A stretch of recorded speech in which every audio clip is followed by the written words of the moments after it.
Hello, my name is Michael. I'm the creator of Attention Bazaar, an online store where you can find mugs, t-shirts, and tote bags with slogans on them aimed at personal development, and you'll also find clothing and accessories with quirky, unusual designs on them that I make myself. Today's topic is a slogan that I've just recently created yesterday, and it goes like this.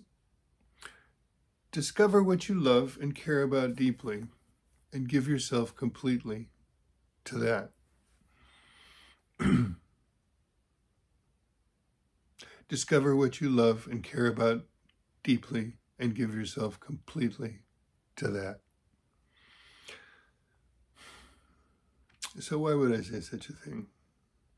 Well, I want to start with sharing an observation that I've made in my practice as a therapist. And that's that the people I work with who seem to get some traction and make progress in their lives are those who have discovered something about that. They've discovered something they love and care about, and they're pursuing it. And whatever symptoms they've struggled with become an obstacle to that. And so they're motivated to overcome those symptoms in service to what they're pursuing. On the other hand, and it's understandable that this other thing happens, depression, anxiety, a whole variety of things that we can suffer with psychologically are so painful, so unpleasant, that the motivation can be simply, in therapy, that I want these painful things to go away, to be resolved. I want to no longer be depressed or anxious or have intrusive thoughts or problematic relationships because of all of that. And then somehow the idea is that if these symptoms went away, happiness would somehow simply be there. And I'm here to say, not necessarily. So let's start at the beginning in terms of this slogan. Again, where everything starts is with our attention. And the starting point is to pay attention to our lives. Pay attention to the world around us. Pay attention to our internal responses and feelings to what we're experiencing in the world. Pay attention. Again, on the level of mind, body, relationships, environment, paying attention. If we're paying attention, hopefully, we'll notice that there's some things that are interesting to us. We want to look into it further. We want to give that, whatever it is, our attention. Off the top of my head, you get interested in Civil War history, or you get interested in ecology, or you get interested in houseplants. You get interested in music, whatever. There's something that will draw your attention, and you don't have to work hard at it because you're naturally drawn to it. So there's what we're interested in, we want to stay engaged with, maybe learn more about, but there's also what we care about, what matters. Maybe we notice something in the world that doesn't seem right, and we care about that. We think it should be made right. It might be an injustice or a form of suffering that we observe in the world and other people. And we care about that. It's something other than ourselves, really. It might start with ourselves, but as we look out into the world, there are things we care about. We might care about the environment. We might care about quality of education. We might care about early childhood development. We look out, and if we're paying attention, we're going to notice that there's a lot of suffering out there. And some of it will seem unnecessary. And the more we look into it, the more we might think there are things that can be done about this. And I'd like to do something. right? This is the start. This is the start of getting on a path that actually goes somewhere. And I want to contrast this not only with the idea that I just want my symptoms to go away so I can magically be happy, but contrast it with another motivating factor that grips all of us one way or the other and to some degree. And that's not the pursuit of what we love and care about. It's not the desire to make a positive change in the world. This motivation is about ourselves. It's about our own self-esteem. It's about whether we can think of ourselves as worthy. We will give ourselves marks if our performance is at a certain standard, if we're receiving validation and praise from others, if we're comparing ourselves to others, our peers, and we have measures for what's more and what's less success, then we can begin to think about ourselves in a positive way.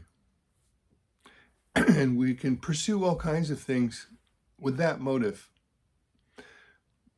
And I see it happen that we can even pursue things that we don't have a special interest in and we don't even specially care about.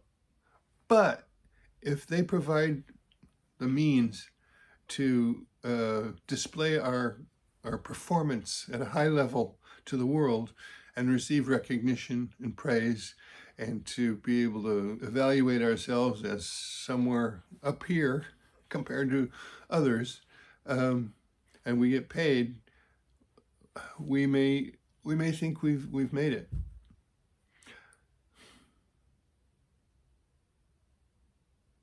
I don't think we've made it. You may disagree. Maybe you feel you've made it that way and that's enough for you. I think there's something in our soul. There's something deep in our heart that feels missing. And what's missing, I would say, is having discovered and pursued what's of true interest, what we love, what we care about deeply. And the other part of this is giving ourselves completely to that. That means, working at it. There may be things we need to learn. There may be skills that we need to acquire. There are things that we need to do in the world in order to fully embody that love and care. It may be that we reach a high level of performance and we're getting a lot of validation and praise, and that's lovely. But that's not the foundational motivation.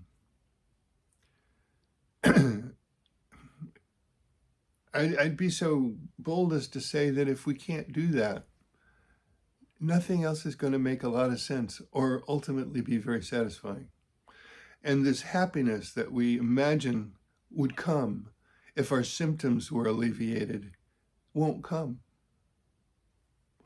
I believe happiness is a byproduct of doing this.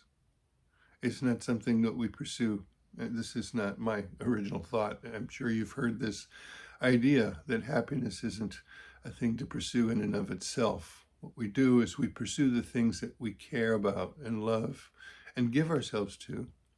We may make sacrifices for these things, but we're happy to do so because they matter,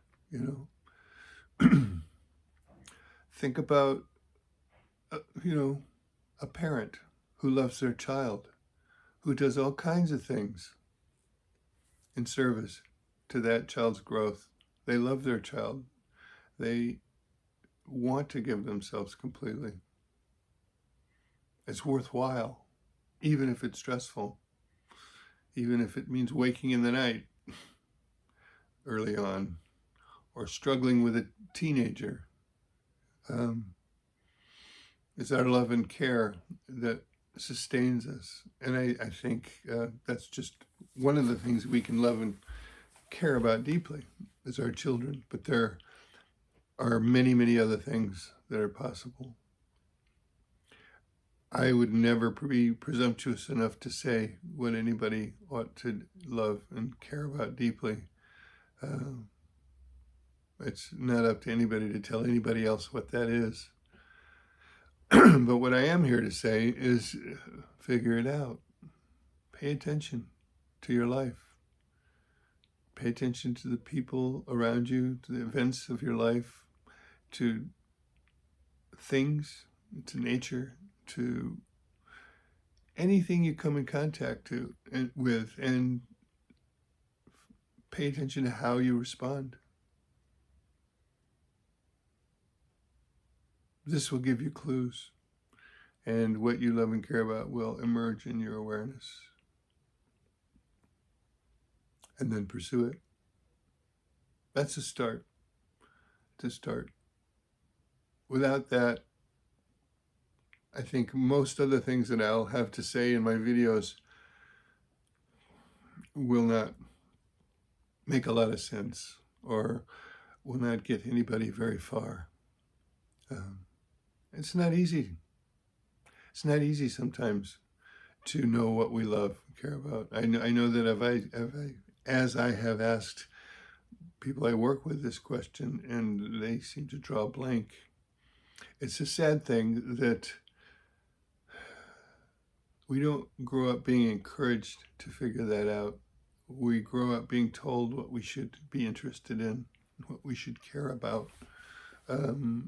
And we're graded and measured along the way and receive marks for complying with what we have to learn in school or at home.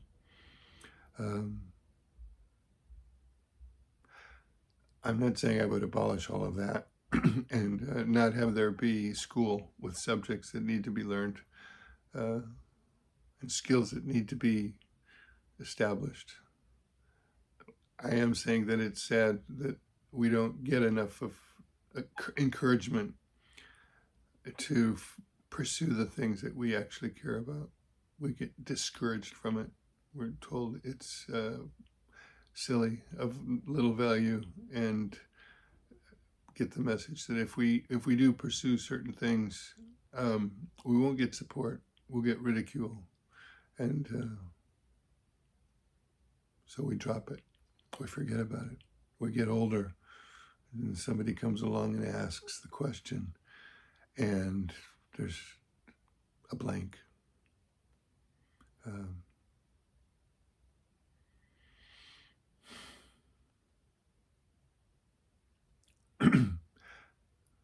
The way to notice, if we bring attention to our response to the world and the things that are happening, if we feel a sense of joy, of engagement, of being alive, maybe even excitement, exuberance in an activity, pay attention to that. That might mean something. You might be onto something. There may be a calling in there for you.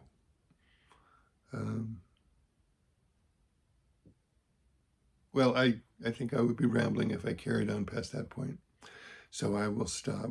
But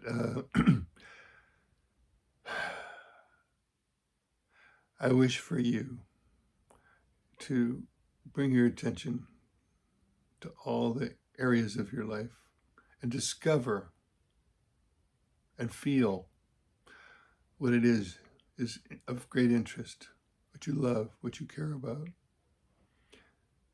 May you give yourself to that. May you learn what you need to learn to pursue that further. May you do what you need to do to realize the care that you have about that, and to fulfill that care by taking action. May that happen for you. Okay, until next time, toodaloo.